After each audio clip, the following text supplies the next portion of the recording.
Magandang hapon po sila lahat. Welcome po sa akin sa Dito tayo ngayon sa bahay po ni Jacqueline. Mga kalingap, binalikan ko po ang batang may sakit na epilepsy. Dati nating binablog na isang pamilya na ito ang kanilang sitwasyon, mga kalingap. Binalikan ko po para kumustahin. At ito po ang aking inabutan, mga kalingap. Wala si Jacqueline, naghanap daw ng pera para sa kanyang magamit sa eskwelahan. Hanap lang pambili ng ano Panoorin po natin, mga kalingap. gamit. Notebook para sa school. Oo. Kumusta naman si Totoy? Inaatake pa? Oo, lagi ito. Lagi? Hindi na yata mawawala. Shortan mo tayo. Tayo yung Totoy. Takpan mo lang. Balik po natin yung pinasulan sila. Sige tayo. Mainit na sa loob. Mga kalingap sa tatay, oh. Inaatake pa yung anak mo? Oo, lagi. Okay, dyan tayo. Diyan kayo umupo sa... Lagi ito nila-atake. Lagi na-atake? Oo, lagi na. Yung bukol, oh. Bakit? Lagi na untog. Grabe, may bukol yung bata. Saan yan napukpok? Kapag binibitawan ko sa labas, pag binibitawan ko siya na gusto siyang maglaro, mamalayan ko, bigla na lang nabagsak. Yun ang hindi ko alam kung kung kailan siya babagsak kaya hindi ko Kaya ginawan ko siyang paraan, diyan ko siya kinukulong. Dito? Oo, diyan ko siya kinukulong. Kuna, Kuna. Para kung nakita mo ito nung mga nakaraang buwan, paikot ng bukol yan, paulit-ulit. Sabi ko mamamatay yung bata. Gumawa ko na lang paraan.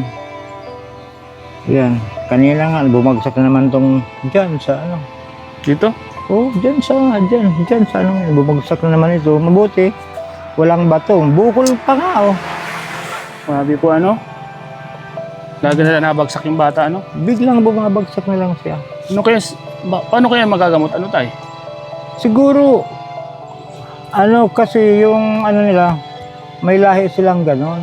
May lahi silang epilepsy? Oo, may lahi. Doon ay huwag Sa nanay? Sa nanay. Kawawa naman, Oo. Bata pa pati. Sabi ba nila, yung totoo kaya yun? Yung butiki daw? Sa yun? Sa hika yun. Sa hika? Oo, hindi yun sa epilepsy. Ang epilepsy, wala talagang yan. Parang inborn yata yan. Walang gamot? Walang gamot yan. Dahil yung kapatid nito nasa DSWD. Ganon din? Ganon din. Hindi rin na gumagaling. Sa epilepsy din? Oo. Bigla lang natumba din doon? Oo, biglang natumba siya. Pero kahit paano yung kapatid niya doon, naalagaan po, Nasa DSWD, naalagaan. Mabibigyan ng gamot? Oo, nabibigyan. Ano yun, babae? Babae. Ito tayo, wala kayong balak yung dalhin sa DSWD, Gusto ko ng ibigay sa DSWD, gawa ng hindi ko siya Kasi mas maalagaan po yan sa DSWD po, di ba? Hindi pa naman daw tatanggapin yung mga ganitong edad eh. Ay, di pa. Hindi pa. Dapat daw, mga ilang taon na. Baka sa mga 12 o 7, ganyan. 12 yata, mga 12. Ganon. Wala talagang hindi nagagaling talaga yun. Dahil kung inborn na yun eh. Kaya nga po. Kasi pag sa DSWD, mahalagaan po siya doon. Mabibili yung mga gamot. Pero sabi naman sa ospital, yung maintenance nito, dapat daw hindi mapuputol. Minsan pag naputol daw, sisimula naman kami sa umpisa. So, magsisimula naman uling panibago na naman pag yung naputol yung isang linggo na lipasan, magsisimula naman kami simula naman yung panibago na naman. Dapat tuloy-tuloy po, Dapat tuloy-tuloy daw. Hindi ko mabitawan. Kasi anytime pwedeng bumagsak po, Hindi ko alam kung kailan siya babagsak kaya hindi ko binibitawan. Hindi po kayo makapagtrabaho po, Wala, hindi ako makakapagtrabaho. Kawa po dyan sa anak niyo po. May dala pa akong mag-i-eskwela ngayon, 2. Nanay naman, Yung nanay nito eh, kumbaga sa ano, wala naman kakayahan. PWD. No, kung nga nasa PWD siya. Nasa PWD Sinong siya. pinuntahan niya doon na hingihan ng tulong? Ano daw yata, magkukubra daw yata ng 4 piece ng bata. Ah, okay. Oo, magkukubra siya ng 4 May piece. purpose. Oo. Para sa mga Gamit Gamit ng bata. Oo, gamit ng bata. so yan po mga Ang dahil ko pinagdarasal tayo na sana may mga tumulong sa inyo diyan kay sa anak niyo po. Oo, Sana may tumulong kahit na sa panggamot-gamot. kahit na sa panggamot. Kaya lagi kong binabalik-balikan para kahit paano magbabakasakali tayo, di ba tay? Oo. Mapanood ng mga kababayan natin sa ibang bansa. Kahit na sa panggamot lang ng anak mo, sana ang inihiling natin. Kaya lagi akong nadaan dito para masilayan, may vlog. Di natin alam sa pagbablog ko at mapanood, di ba tay? Oo. Walang imposible. Malay natin may mayaman na makapanood sa vlog natin. Magtulong sa Tumulong. Tulong sa amin, gano'n. Kailangan po ng gamot mga kalinga. Yun na lang magagawa ako. Pag lagi ko siyang hawak. Pag ako maggagawa dito lang sa paligid, ilalagay ko siya sa kuna. Bago ako maggagawa dyan, kung anong gagawin ko, kung anong pa. Magwalis-walis, ano? Magwalis-walis, magkuha ng gatong. Ganon. Mag-igib. Saan po kayo nagigib? Malayo pa. Sa kabila. Wala kaming nawasa, wala kaming kuwan. Kahit nga kuryente, wala kami. Ang CR nga na, dyan lang sa ano. Wala ang hirap na ngayon, wala nang magapasan, hindi na makapakigapas kasi harvester na eh. Kaya nga, Wala na kami hindi. for di makina na, ano? Oo, wala. Nawala ng mga trabaho yung mga maliliit. Oo, nawalan kami ng hanap buhay. Paano na lang yan, tay? Sacrifice na lang po, ano? Kung Kung anong meron, ano, tay? Kung ano lang yung mayroon, yun na lang. Yung ano namin. Kalingap. Minsan nga, pag walang ulam, maglulugaw na lang. Para walang ulam. Yan. Sana magamot pa yung anak mo, ano? Sana gumaling pa siya. Maano naman siya. Ang problema, biglang bumabagsak, nawawala ng lakas yung katawan. Pati yung mga tuhod. Kumain ng pan. Oo, marumi yan, marumi. Ano ito? Balon? Balon. Baka malaglag dyan ang anak mo. Ay, tatabunan ko na nga yan dahil yung tubig dyan, mabaho naman. Yung lumalabas na tubig, mabaho. Huwag nang malikot to, huwag na. Huwag nang Kasi malikot. may harap po yun. Baka biglang May takip yan, inaano ko lang, oh. tabi po, tabi. Ano? Yung malalim pati. Madidig tayo Malalim pati tay. Malalim pati. Malalim yan. Tatabunan ko na yan dahil walang pakinabang naman yan eh. Tabunan mo yan kasi delikado sa anak mo. Delikado pa yan dito sa bata. Baka mamaya, biglang pumunta dyan. Yung pa naman gustong-gusto ng mga bata, yung mga ganyang balon-balon. Dudungaw. Oo. Pagkuhan, ay kung hindi mamalayan, wala na. Wala na. Makalinga. Daming mangga. Wala bang bumibili sa mangga nyo, tay? Maliliit pa, hindi pa Dami. Makalinga. Yung bahay nila. Hindi pa kawawa naman yung kanilang pwedeng anihin kasi maliliit pa.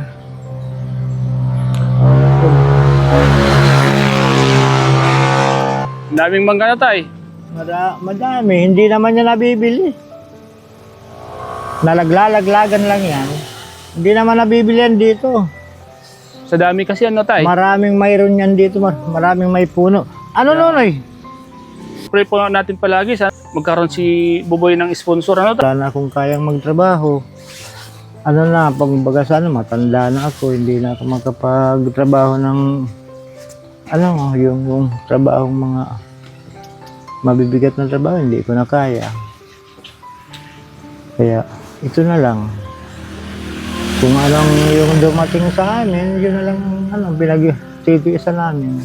Ako, kung anong dumating sa Asawa mo, wala din trabaho po, ano?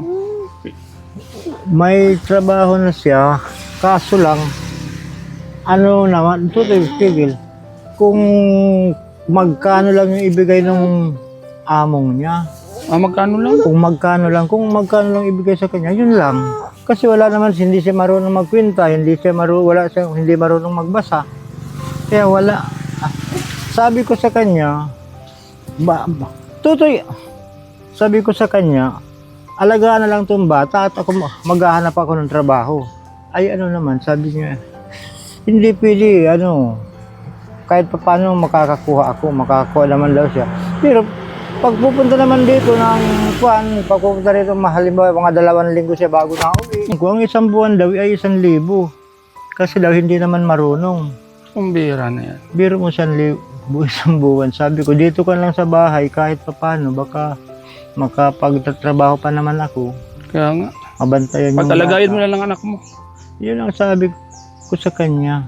Ang ano niya naman,